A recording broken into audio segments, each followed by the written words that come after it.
mà phần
ở phía dưới chỉ huy đang giao nhiệm vụ và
nên kho xăng này cũng được bảo vệ nghiêm ngặt.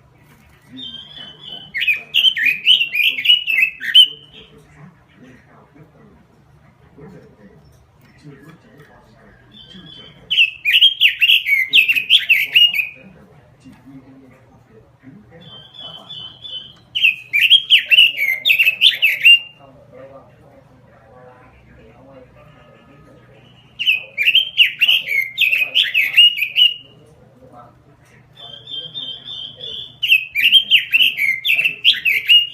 Lên chân dung hai chiến sĩ đặc công quả cảm của chương trình Tết này. Để tìm hiểu rõ hơn chúng tôi đã tìm thấy kẻ đại án ở Bắc Ninh. Để chỉ huy cách sâu cũng là chị em sau này chia sẻ thông tin truyền cảm để xây dựng những tác động nghệ thuật về giải công của hơn 80 tuổi nữa, 60 năm tuổi đảng và được biết là người lính già vẫn cảm thụ đêm chiếc bánh chính dành những năm tháng cuối đời với mong mỏi những chiến công không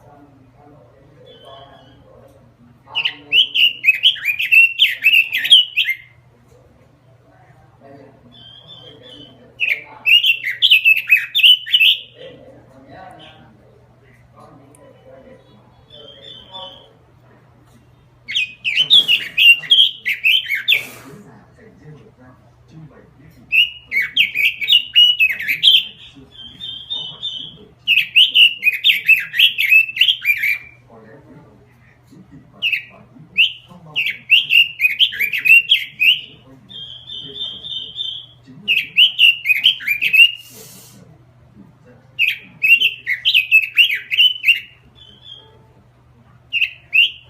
Theo chân dung ngày trước, chúng tôi tới thăm được khởi nghiệp các đầu bộ thủ đô được xây dựng trên những mảnh đất có cơ bản khu đền tưởng niệm các chiến sĩ đặc công nước Cộng hòa và các liệt sĩ Việt Lương Trạch rất khang trang, giàu có, là công trình do những ông kêu gọi có tiền dùng sức tiền lời thi công và biết thân nhân những con dân qua việc xây dựng cho đến ngày khánh thành. Với ông, đây không chỉ là những đoàn trên một các lớp mà còn sống và bảo vệ với sức sống mạnh mẽ mà đến cả sức mạnh hóa học của quân thủ cũng không tàn phá được.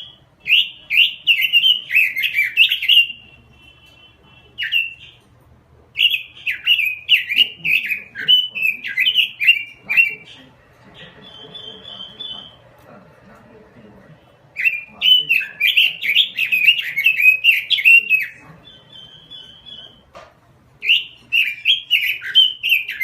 Là rừng nguyên sinh ngập mặn thuộc địa phận thành phố Hồ Chí Minh. Với điều kiện tự nhiên đặc biệt, rừng sát được xây dựng thành cây dữ liệu quan trọng trong cuộc kháng chiến chống Pháp và chống Mỹ ở Trung Đông Nam. Ngày 15 tháng 4 năm 1966, tại khu quân sự rừng sát, đoàn người ra đời với sứ mệnh chính trị tàu địch ngăn ngừa đột nhập vào nội thành Sài Gòn, đánh phá các kho tàng bến bãi quan trọng. Nhiệm vụ vô cùng khó khăn, nhưng cố gắng gian nan khổ.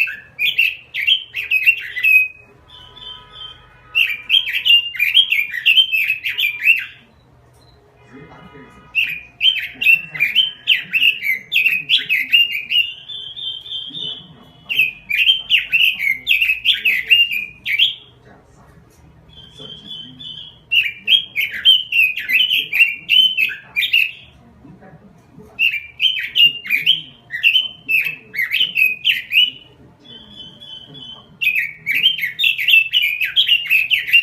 Nằm ở trung tâm khu căn cứ là đài tưởng niệm liệt sĩ rừng sát, một tượng đài uy nghi biểu hiện cho uy danh và lòng quả cảm của các chiến sĩ đặc công rừng sát. Đây cũng chính là các công việc cao hơn về sau về sự sống, sự chiến đấu, hy sinh anh dũng của con người và cả dân tộc Việt Nam. Dưới quan này, một nhóm tượng hình trần thường thì đang chuẩn bị vũ khí chiến đấu. Góc nhìn là chiến sĩ đang quần áo với cả súng hung dữ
văn này cũng được bảo vệ nghiêm ngặt, nhưng càng khó và càng khiến các đặc công và thủy quân của cảnh sát lên cao quyết tâm.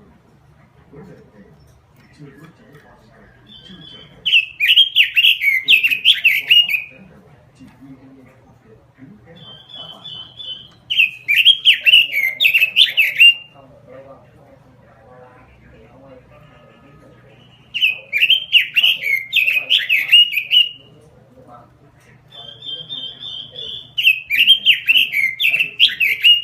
Trên chân dung lại hai chiến sĩ đặc công quả cảm của khu di tích này. Để tìm hiểu rõ hơn chúng